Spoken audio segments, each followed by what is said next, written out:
Good morning, everyone. I'm Kevin Allen, joined by my podcast partner, Tom Laidlaw, who played for many years in the NHL with the New York Rangers and Los Angeles Kings. And you know him, of course, as a contestant on the Survivor Series. And he is a king of the podcast circuit. He's got multiple podcasts now. Every time I go on Facebook, there he is, chatting with all sorts of folks, including his former Ranger teammates. But Tom, yes, sir. Finally, for the Laidlaw and Allen report, we're going to have hockey this weekend, real hockey, live hockey. Important. Yeah, that Pittsburgh-Philly game yesterday, it's not that I wanted to watch those two teams play necessarily, but I was really pleasantly surprised to turn on both the skill level, the play. I mean, it was clearly the first preseason game. There were some mistakes in the game, but the guys looked like they're in great shape. They were still making plays out there. I thought the rink, given the fact that you're not going to have fans, I think the rink looked fantastic. They had just the right amount of noise pumped in there to make it seem realistic. It was good. Even I tell you, like, I'm really impressed with the league. And we've discussed a few teams like times how's this going to happen? How are they going to get it done? It's still a long way to go, but I thought they were so thorough. Like even Brian Boucher, who we both know pretty well, doing the game for NBC, was in a glassed-in booth between the two benches, so he was safe and away from anything.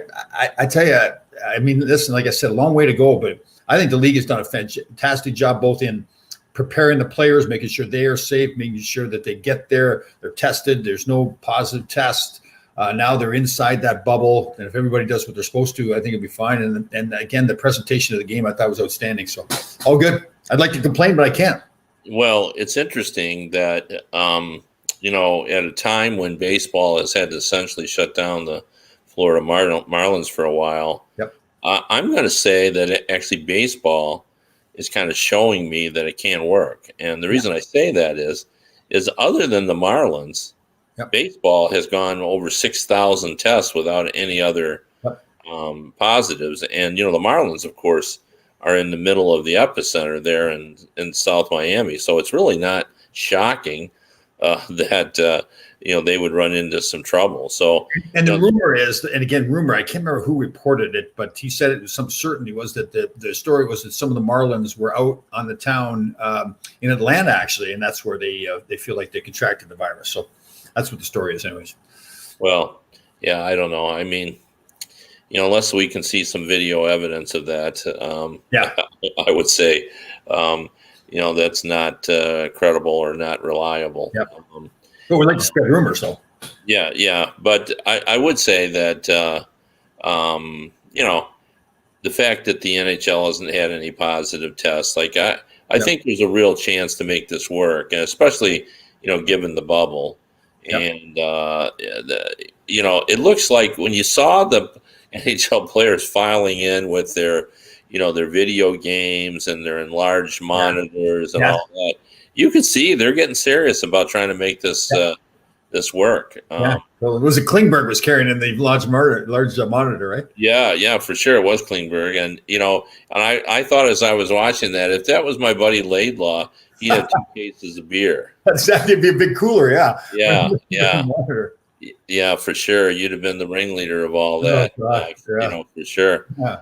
So I don't know. I mean, I still have my doubts about football, but the fact I think it almost helps that we're in the playoffs with the NHL, where we're in the playoffs. Teams are almost sort of expect that it's going to be sort of an odd situation because teams do put themselves up in hotels and those kinds of things. And so I think they're being a little bit more careful, obviously, than that. But so I think they are accustomed to not being their regular lifestyle. Yep, I agree.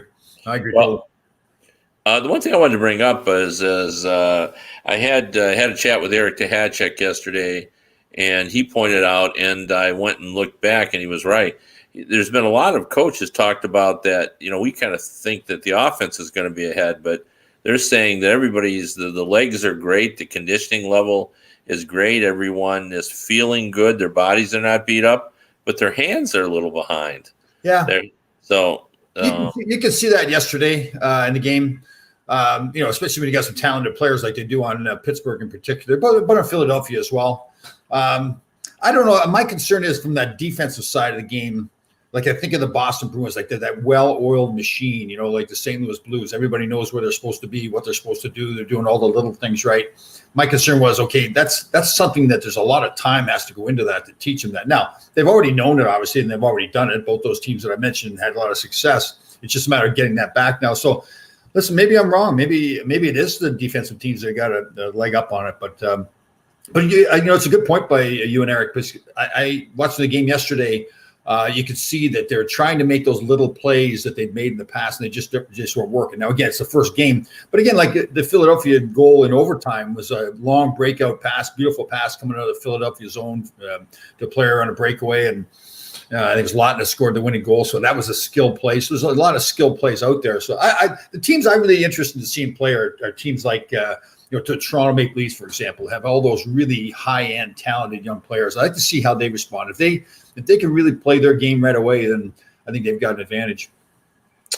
Just like it's your personal crusade to make ginger shots replacing coffee in the morning and sweet potato to become a staple of all lunches. Yes. It's my personal crusade now is that I want us to look at the Philadelphia Flyers not as a surprising team, but as a contender. I think they've proven this season, and I certainly understand that this is a nouveau contender, that they don't have experience together and so forth. But when you sort of watch them play, when you look at what they accomplished this season, they could win it. Why couldn't they win it? As long as Carter Hart plays at his best, and that's true of all teams. They need their goalie to. And Elliott can do it. He's done it in the past. He's shown that he can do it for periods of time. It's just what do you get from Elliott as the other goaltender?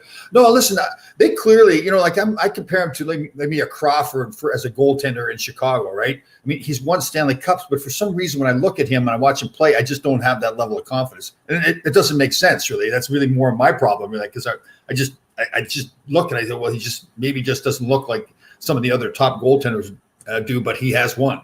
So it's the same thing with Philadelphia. I look at them and I go, they don't impress me that much, but they win. So that's really what it takes. So yeah. Well, my other point too is I've been watching the previews of everybody kind of, and we've gone it's funny because previews for playoff series have become old hat. At USA Today, we stopped getting good traffic on them. Like people didn't need those anymore. Right. Everybody sort of knows so much about the teams that, we don't need to analyze a series before they go in. But I think I sense anyway that people are so starved for information that they want to be so excited about this playoffs that they now want to see the previews. It's not based on any scientific facts, just my own sort of gut feeling, observation. Right. They like to see those. I know I have sort of tuned in to see that. But I've been a little offended by the presentation of the goaltending situation in Vegas. Like you were offended, were you? I am offended. I'm offended because my guy, Marc-Andre Fleury, has been presented as being not having as strong a season as Robin Lehner, and people are almost suggesting that his selection as the top goalie, and this is not what they're saying. This is my word, but they're making it seem like it's charity. We're going to give him a start because he's Marc-Andre Fleury. Who's saying that? Is that just a general consensus? That's just a general impression I have that people are saying, Robin Lehner actually has played better, wasn't a good season. Now, all of that is true.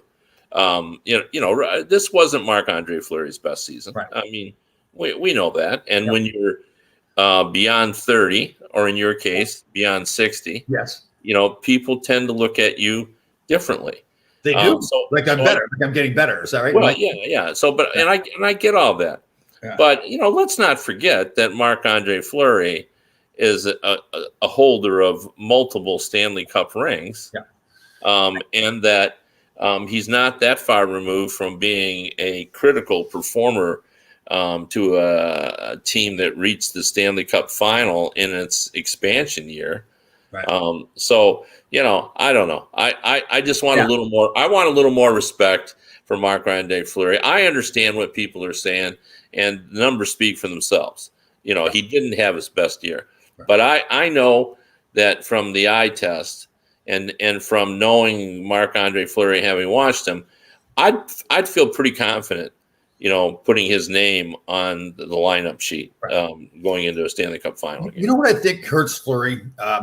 When he's at his best, I mean, he's as good as anybody in the National Hockey League. It's just that he's had those downturns where, like, you almost feel sorry for him because he's such a great guy and is such a great goaltender. When he's had his struggles, it's like, man, what is going on? Like, it seems like it's just a mental thing where he just can't get his game together. And he has had those times, both more in Pittsburgh and maybe a little bit this past season here in Vegas. But it's, to me, I wouldn't get the sense. I mean, Leonard to me is still a wild card too. I mean, he's shown how good he can be, but he's also the same thing. He's had some stretches too where he isn't that good. So I'd be surprised if that's the way people are really looking at it. That I would think that the goalie I'm going with is Fleury, but I'm also saying to myself, I recognize if I look at his history, he has had some stretches in his career where he hasn't played that well. And if that is the case there with Fleury, then Leonard could take over. But I wouldn't look at it as a charity case to Fleury. It's like you're clearly right. He is the number one goalie there right now, and there's no question about it. But I would also feel very good if I'm a Vegas Golden Knight player or fan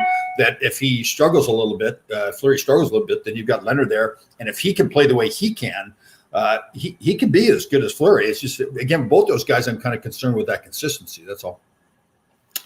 I wonder how easy that would be to switch to Leonard, though. Like Marc-Andre Fleury is a very popular player. Like, he's a great teammate. Guys love him.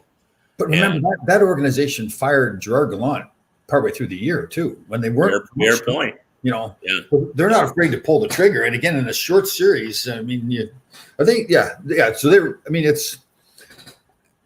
Yeah. And again, I guess what I come back to again, if I was a coach or GM and I've got to pull Marc-Andre Fleury, it's not like I'm saying to myself, this is a goaltender that for 10 years now has been at the top of his game, like a Marty Brodeur or something like that. This goaltender has had his ups and downs during his career, and there's a reason for pulling him on the net.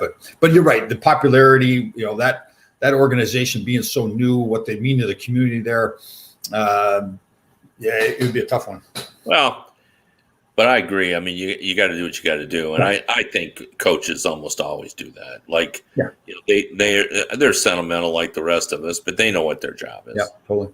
Their job is to give their team the best chance of winning. And Robin Leonard, played well and had maybe a better season than Fleury. But if he's going to give your team a chance to win, you got to do it. So. Speaking of goaltenders, did you see last night? It's pretty funny.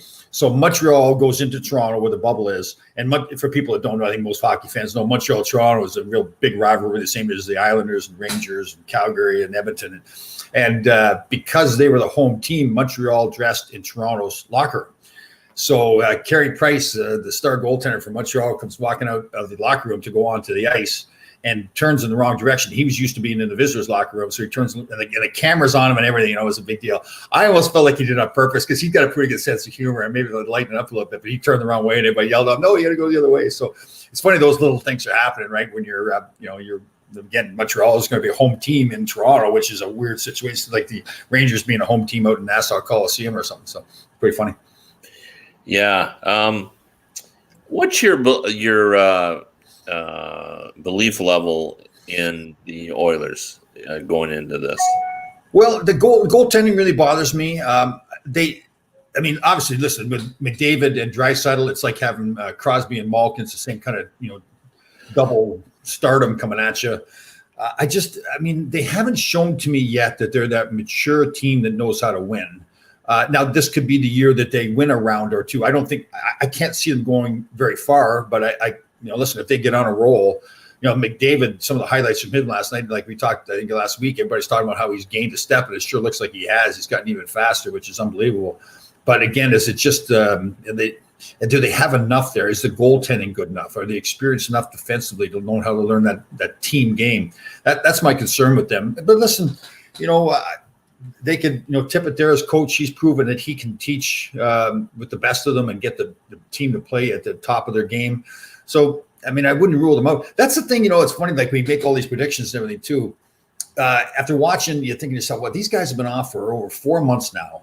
Like all the prediction we thought about, okay, well, whose power play was going well 4 months ago, or whose penalty killing was good, whose goaltender stuff, kind of goes out the window, I think. You think to yourself, it's a whole new ballgame. Really, all that stuff that happened in the past doesn't matter. So to try to pick a winner, you can look at Boston and Tampa and St. Louis and Washington, those teams, but man, you look at some of these good young teams that were really playing well going into the playoffs. Can they pick that up again? Can the Rangers play the way they were going into the playoffs again? So that's why I'm looking forward to it so much. It's just the unknown. It's not like I'm going to turn on, Tampa playing, New Jersey Devils, say, well, Tampa's going to win this game. I really think that all these games are going to be really interesting to watch and see who the winners are. Well, here's a way to look at it too. If, all things are equal, and everybody is healthy, and no one's banged up and bruised like we would normally see, shouldn't the most talented teams be the best teams? No, Grasshopper. No. It's the teams that play the best team game, right? Our famous buddy Herb Brooks said, "I'm not looking for the best players. I'm looking for the right players." Yeah, I mean that's true. Yes, but that's true. But Brian Sutter used to say that all the time. But and I won't say who it was. One of the players said, I don't care how hard we work. We're not. We're not. To me, it's not necessarily about hard work. Like I think back with the Islanders when they were winning their cups. We played against them all the time. They had guys, and I mean this is total respect. I played junior hockey against them. A guy by the name of Billy Carroll was their fourth line centerman. Now, Billy Carroll, they probably could have found somebody else to take Billy Carroll's spot that maybe was a better player than Billy Carroll. But Billy Carroll fit the role perfectly for what the Islanders wanted, right? I mean, I just think it's. The GMs and coaches that do so well now are the ones that understand that it's a team game. You're not trying to put together an all-star team. Your fourth line player isn't going to be the same as your first line player. He has to be able to play that fourth line role where maybe he's getting, 6 or 7 minutes of ice time a game. Your fifth and sixth defensemen have to understand that they got to be able to play their best game at 15 minutes a game, and your top two defensemen are getting 25 minutes a game. There's two different animals altogether. So that's why I look at the teams, and I've said this before about Washington. When they finally won the cup, I think that team they had, if you took the 5 years before, or the 4 years before in that year, that was probably the least talented team they had in Washington when they finally won the cup, because they realized they had to play a better team game. That's why I look at Tampa, and I just think to myself, okay, you've shown how talented you are, but have you shown us now that you know how to win? That's why I don't think it's necessary. Yeah, but let me try to explain myself better, because what you just explained really doesn't address what my point was going to be. Right. And that is this. The Boston Bruins, and we can define talent in many different ways. There's great skill, and the Bruins also have a talent of knowing how to play in order to be success. Yep. So my point is, the teams that were the strongest teams in the regular season, based on how they play, how much talent they have, who they have in goal. Shouldn't they be even stronger when everybody's healthy and not bruised and everything? In other words, shouldn't the Bruins still be the favorite? I've said before, and other people have said, hey, maybe this is going to be a young energy tournament because we're going to go 5 rounds and all that. But shouldn't it just be that because the Bruins are healthy?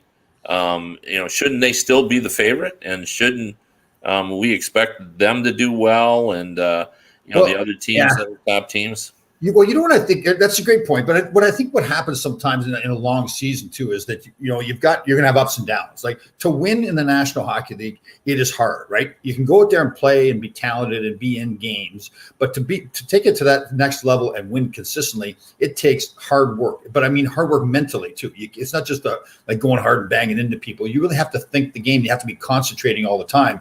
Like the little things that I've talked about so many times. When you're coming out of your own zone, if you got the puck within 10 feet of the blue line. You don't try to make that long pass. If you can make the long pass and you're going to make it, that's fine. But you need to get the puck out of the zone at that point. So those kinds of things, again, at the other team's blue line, getting the puck in. And what happens sometimes during the season, especially with a talented team, you think, I can get away with it this time. I'll do the thing that I know that I really shouldn't do, or there's a better way to do it, because I know we're talented enough. If I screw it up, we can make up for it.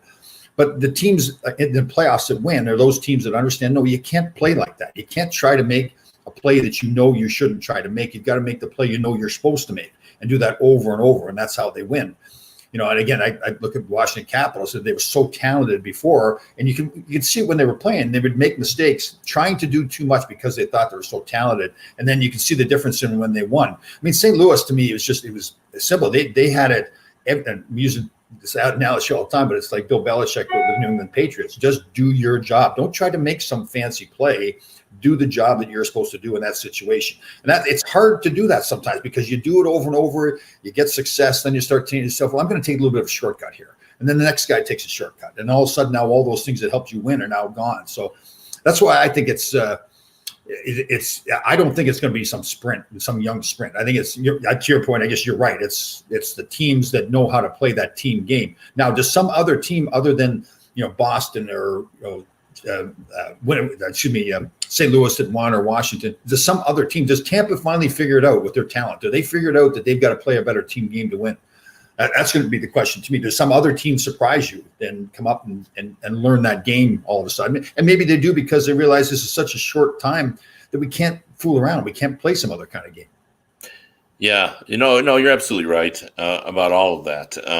And the other uniqueness about our sport, and it's almost a cliche now that the playoffs are a second season, but it really is. Yeah, totally. It's so self-contained, yep. and you can get a momentum. Like the Blues last year were a great example of that. Like, yep. Binnington just got more and more confident as every game was played. And he felt invincible. Yeah, and that's a great point, Kevin. They got more and more confident in their game too. Like that's right. Right. So that the team understands. Okay, yeah, we may be down 1-0 in the game here, but don't change our game. Keep banging away. You may not get results right away, but keep banging away at it. And then that's that confidence in your game that you can win with the game that you're supposed to play. Yeah. The other one thing though that the best team game, that's all important as well. But, you look at the champions in recent years and really going back a long way, almost all those teams have had amazing players on it. Yeah. Like that Washington team. Yeah, you may be right. It may be the least talented, but they had Ovechkin, who may be eventually known as the greatest goal scorer in NHL history. Right, and not only was he great, but he was playing great too. Like he wasn't just a great player. He was unbelievable. He was playing differently than he had in the past. But when the Kings were hot, they had Drew Doughty, who was Kopitar. Kopitar. The Bruins have Bergeron, who's maybe the best all around player in the league. What's interesting though? No, you think back to when Chicago won the Cup when they beat Philadelphia, right? With Patrick Kane scored in that crazy goal. Was that the year they had, and I don't mean disrespectful, basically like backup goaltenders, right? Leighton was in net for Philadelphia, right? Or I can't remember who it was, and Niemi was just getting started in his career. And Niemi won a cup, for sure. Yeah, so we had a stretch there where people would think, well, maybe you don't need to have that star goaltender anymore. Like I look back now, is that the case now? I mean, do we need to have a star goaltender? I mean, I look at New York Rangers, for example, right here, and Shesterkin, when he came in, man, he made a world of difference in the team, and they started really going taking off. Do we need to have great goaltending to win the Stanley Cup? I guess it depends what your team's like. True. But it's a lot easier when you have a quality goalkeeper. Yeah. I mean, you look at, Binnington last year. I mean, like I said, looked invincible. Yeah. Like he just looked like he couldn't be beat at times. So, and the Kings, when they won 2 championships, they had Jonathan Quick, who had like 930 plus save percentages. I think going in the final, he might have been at 950, something like that. So here's one of our buddies here, Stephen, saying Steve Chernow says we must have. Like he didn't like it. There's no like waffling back and forth on that statement. Must have, right? Well, I mean, I think as a general rule, goaltending rules, but we've seen a series when non-great goalies have made a difference. I think back to one of the early Stanley Cups I covered when John Casey, who was never going to be confused with an all-world goalie, was just stupendous and took a team to the Stanley Cup final. and John Sebastian Zaguer, who is not going to be known as a Hall of Fame goalie. Took his Ducks team to the final. Have we gone through and said who our surprise teams are going to be that nobody's talking about? It was interesting. I was listening to Pierre McGuire today on NHL Network, and he mentioned Florida as a surprise team. I'm the opposite way on Florida. I think Florida's going to be gone in 3 games unless Bobrovsky. Yeah.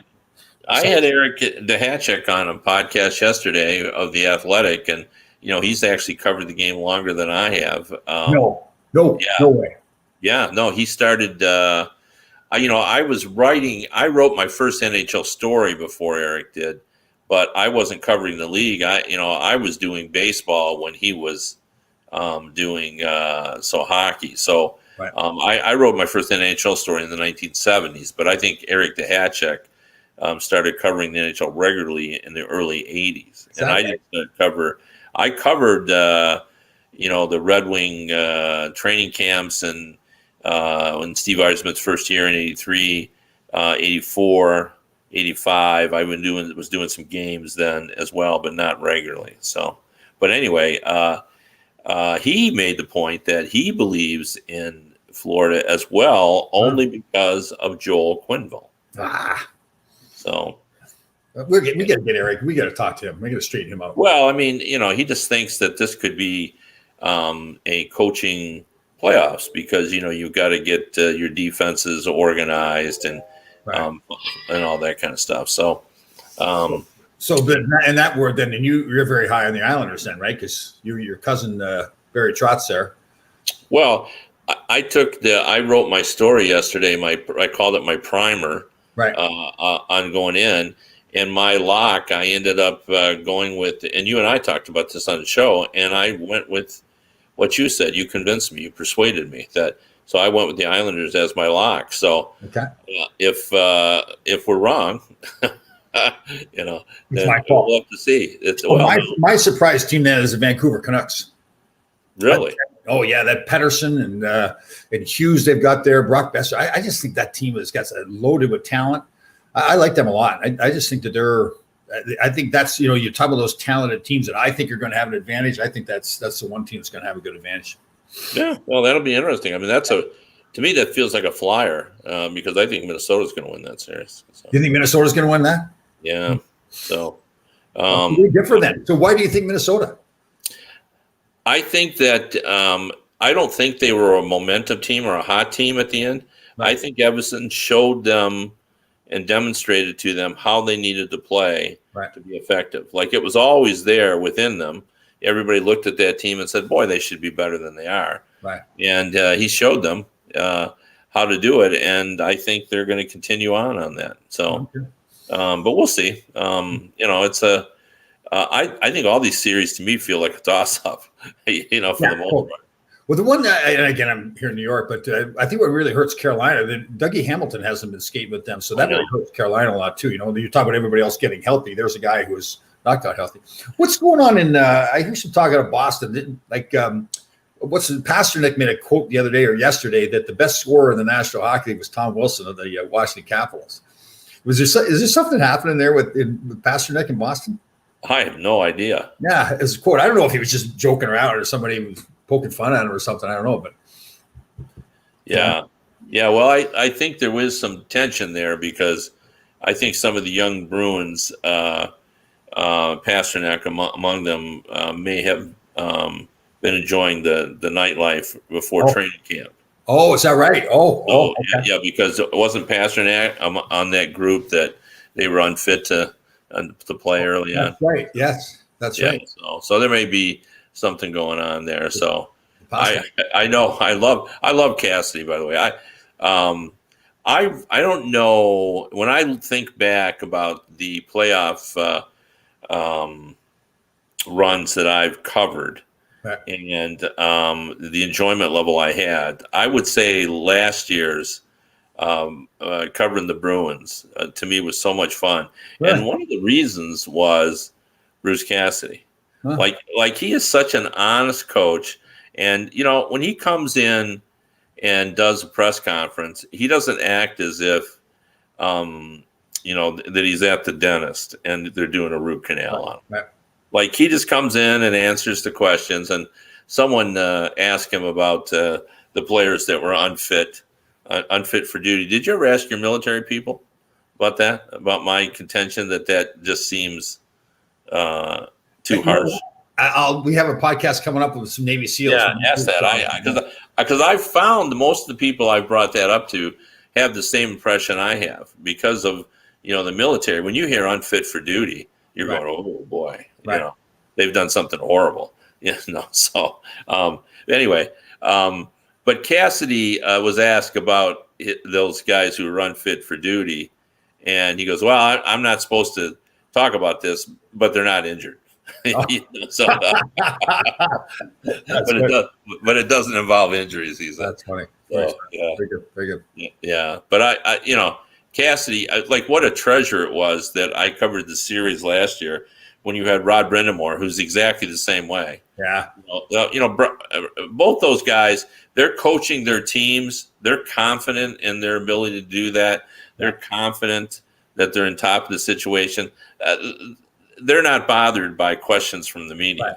And that's a good point. Like they're confident coaches, and I think what really shows in that is they leave it to the players. I mean, they get the right guys out to where they're not saying that I'm the reason we're winning or I'm the reason we're losing as coaches. It's the players that do it, right? I like that. Yeah, I mean, like Rod Brindamore, if you ask him a difficult question, is not going to. Maybe he thinks it, but he doesn't give that impression that he does. Like why is this moron asking me this? Or that? It's not. He answers the question, and if he doesn't want to answer the question, he kind of tries to give you something without. Who's the opposite end of that? Obviously, John Tortorella is probably one of the hardest. Oh yeah. John Tortorella is really difficult, but there are a lot of coaches that are, Peter Laviolette. Peter didn't like answering questions, and and it came across. When you chatted with him, he was much better one-on-one than he was in a press conference format. But it's funny. I got to know him a little bit better during when I was embedded with the Olympic process, and he was part of that. And my chair was next to his, so we would chat, and we chatted about all sorts of things unrelated to hockey. But when we got back in the interview format, it was just all the same as it was before. Like I didn't get any, inside information just because we had bonded over that. So, and I'll tell you though, I remember, the late Jim Johansson was friends with Peter Laviolette. And sometimes I always like if everybody has trouble with a guy and then one of his friends is somebody that you greatly admire, as I did with Jim Johansson, then that the guy has got to be fine. Peter Laviolette may not like answering questions, but he's probably a great guy, or Jim Johansson wouldn't have been so close to him. Totally. Yeah. So, anyway, oh my God, we've run so late. Yep. How did that happen? Babbling away. Yeah, we were. We said anyway. We appreciate everyone for listening, and I hope everybody enjoys the hockey this weekend. I'm looking forward to it. I will be. I'm going to be probably doing gavel to gavel coverage of watching this weekend. I'm really looking forward to seeing those games and how it's going to transpire. And boy, next week we'll be able to drill deep and find out how wrong our theories have been about. I know they will be interested to see that because we're going to be totally wrong because it never goes the way you think. That's why we love sports. We'll spin it and make it that we're right. Don't worry about it. Yeah, that's true. Yeah. All right, guys. Thank you so much. See you next week.